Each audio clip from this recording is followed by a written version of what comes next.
A Ride to Remember by Universal Audiobooks.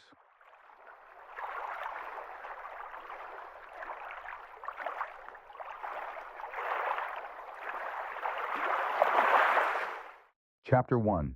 The Reluctant Voyager. Sarah Stevens had always preferred the city.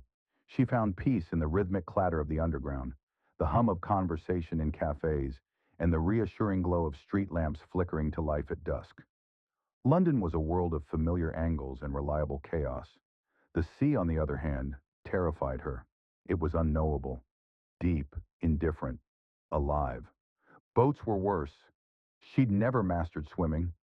A childhood incident at a municipal pool had left her with a fear she never fully shook. Even now, the idea of deep water, vast, dark, pressing in from all sides, made her palms sweat. But she hadn't said any of this to her boyfriend, Mark Van Patrick. Mark was the kind of man who thrived on open spaces, tall, suntanned, and always on the move. He came from a family of seasonal travelers, Cape Cod in the summer, Aspen in the winter. When he invited her to Amity Island to meet his parents, Sarah had hesitated. Vacationing with the family, after all, was the next major milestone on the way to an engagement. "They'd love you," Mark had said. "It's just for a few days. Besides, there's some cheesy stuff on the island that you'll get a kick out of, like the ice cream statue and the boat tour from when they filmed the Shark movie. It's like a local legend. You've seen Jaws, right?" She hadn't. Never felt the urge. But Sarah had nodded and smiled and packed her bags, determined to make this work.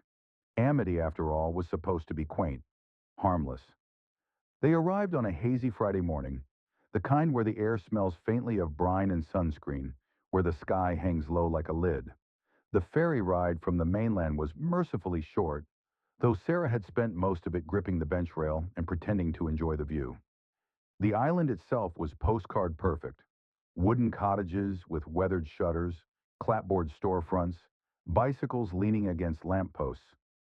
Gull cries echoed across the harbor, and everywhere she turned, someone seemed to be smiling. But the water was never far. She could hear it slapping against docks, could smell it, tangy and thick, like something ancient.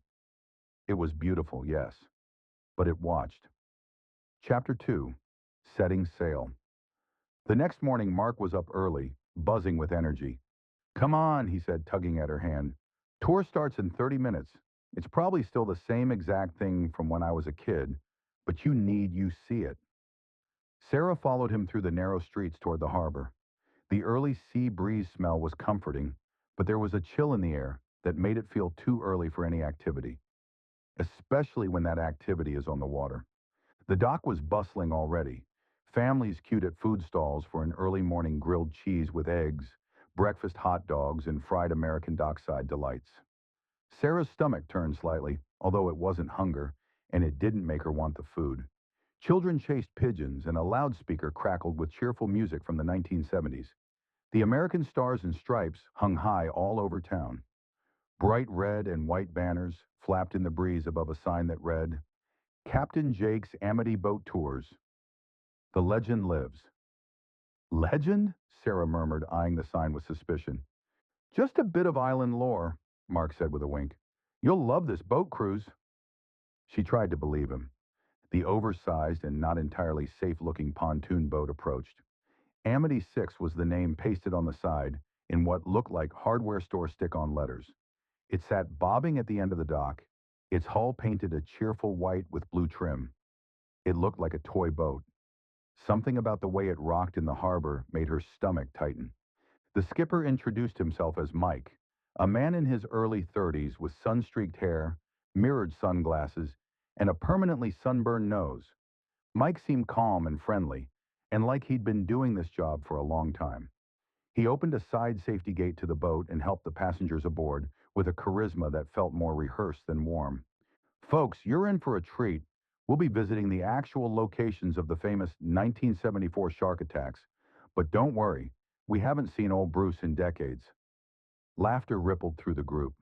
Sarah managed a weak smile. They pushed off, the engine purring to life beneath her feet. The harbor slowly drifted behind them. Seagulls wheeled overhead, and the salty breeze blew in from the open water. The boat's wake churned into neat white curls behind them. Chapter 3. Echoes of the past. The ride began gently. Mike pointed out locations, amplified and echoing across the harbor through a microphone and set of speakers. The boat chugged along very slowly past weather-beaten docks and faux historic buildings with a steady patter of jokes and trivia. On your left, Chief Brody's old house. That man sure knew how to hold a grudge against fish. It was oddly peaceful. For a while, Sarah allowed herself to enjoy it. Mark had his arm around her, and the sea sparkled like cut glass. It didn't seem unsettling from here, not with sunshine and other tourists pointing, taking pictures, and smiling at the scenery around the harbor. Then the radio cracked. Everyone looked to Mike as he paused. Mayday, Mayday, this is Amity 3. Something's out there. Then came static and silence.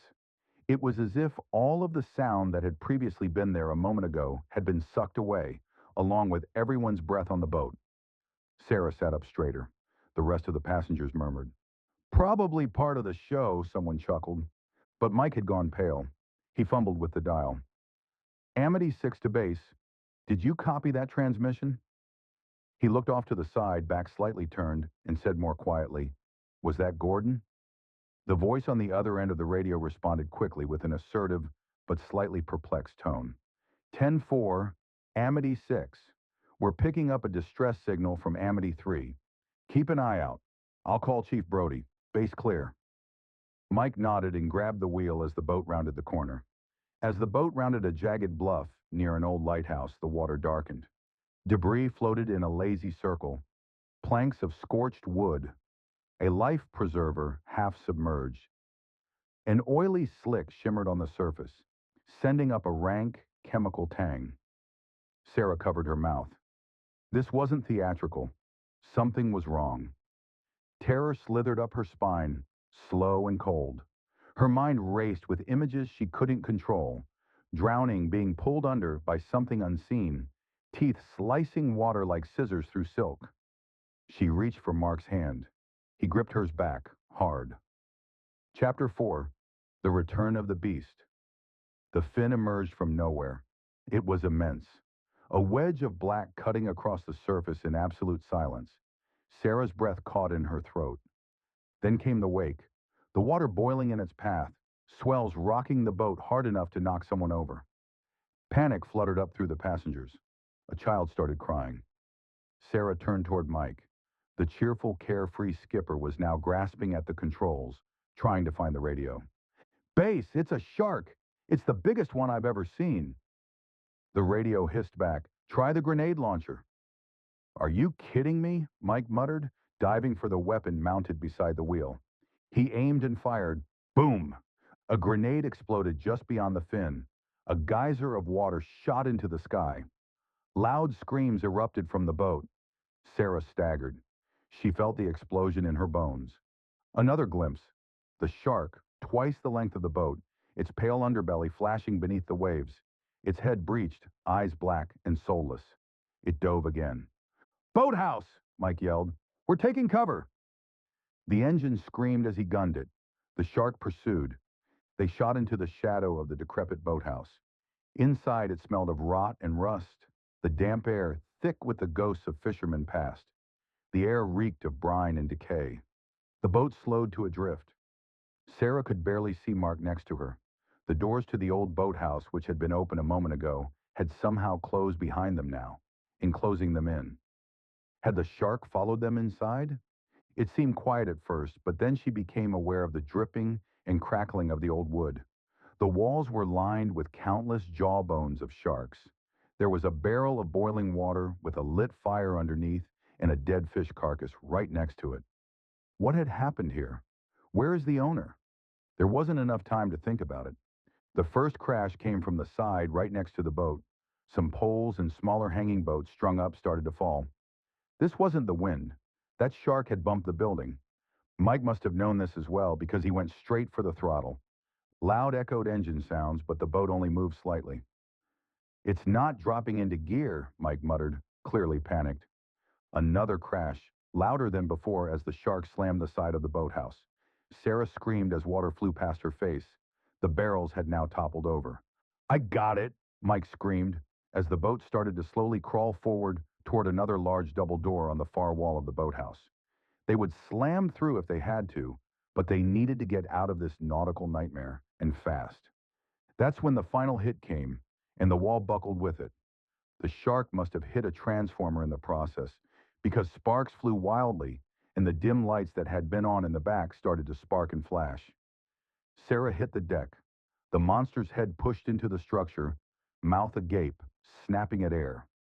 She lay paralyzed for a second, but through the safety gate she could see into those dark, hollow eyes, feeling her heart thrumming in her ears. Go, go, go! Mark was pulling her to her feet. They burst back into daylight just as the boathouse collapsed behind them. Chapter 5. Fire and Fury. The next few moments moved very quickly. The boat exited the boathouse but took an immediate turn to avoid a fuel station up on the jetty. There were no workers in sight to signal. No help. The radio clicked on with a new voice on the other end. Amity 6, this is Chief Brody. Mike looked immediately relieved as the radio continued. I'm on my way. I'll be there in 10 minutes. 10 minutes? We'll be shark bait in 10 minutes, Mike replied. No answer. But as Mike grabbed the grenade launcher out of the small holster at the front of the boat, Sarah found she couldn't even speak. She looked at the gas pump. She looked back at the gun. It was as if she was the only person who could see what was about to happen. Chaos had metastasized into a waking nightmare. The shark made another surprise attack, this time emerging from the left side of the boat, something that Mike had referred to as the starboard side earlier in the tour. Sarah didn't know why she had retained that and why she was regurgitating the term in her head at this moment, but at this point she couldn't help it. This was a level of terror she had yet to feel in her life. Just then, Mike fired. Krakoom! Within seconds, flames painted the horizon with demonic oranges and reds as black smoke towered above them like thunderclouds blotting out the sun. The air was acrid with burning fuel, thick enough that Sarah could taste it on her tongue, metallic, bitter, and suffocating. A fireball rose like the wrath of gods. The entire boat heaved sideways, nearly tossing Sarah into the sea. She grabbed the side railing, blistered palms screaming as flames seared closer. Her vision blurred from heat and fear. Mark was shouting her name but sounded so far away, like he was calling underwater. Oil spread in ribbons of black fire atop the waves.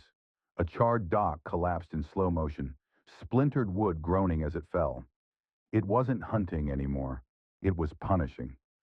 Sarah was shaking uncontrollably now, her breath coming in short, sharp gasps. Her entire body felt like it had been dunked in ice. She squeezed Mark's hand like it was the only thing tethering her to life. Chapter 6. The Final Stand. When Sarah started to become aware once again, she could tell Mike was driving the boat forward, but had no sense of how far they were from the land they could see in the distance. Was he going toward the beach? Another dock? Does he know that we need off this boat right now? Most passengers were either screaming, crying, or praying quietly. Mark didn't take his eyes off Mike. The shaken skipper steered toward the last desperate hope, an old fishing dock right next to the high-voltage power barge. The barge loomed like a relic of Cold War dread. Metal siding, rusted orange. Black cables snaking down into the sea like veins. The industrial behind the scenes of Amity Island wasn't meant to be on the tour, and if Mike wasn't careful with his steering, it looked like they would have their second close call with being cooked alive. Just as the boat pulled up to the dock, Sarah saw it. The fin had popped up in the distance on the left side, with only the barge in between them. Sarah could barely see through the fog of her fear. She had entered a state beyond panic. Everything was detached, sounds muffled, colors dimmed. She was trapped in her own body, watching the horror unfold as if from behind a wall of glass. That's when the shark turned, mouth open. It lunged, not at the boat, but at the barge in front of the boat, perhaps thinking that it was part of the vessel. Its jaws clamped down on a thick, wet slick cable trailing from the side. Zzz, crack. Suddenly, a blinding flash. The smell of burning ozone. The water itself glowed blue for a heartbeat, then erupted in steam. The shark thrashed violently, convulsing as volts surged through its bulk. Skin boiled and sloughed off in strips. Its eyes burst, its muscles seized. Then stillness. The creature slowly sank. Bubbles emerged.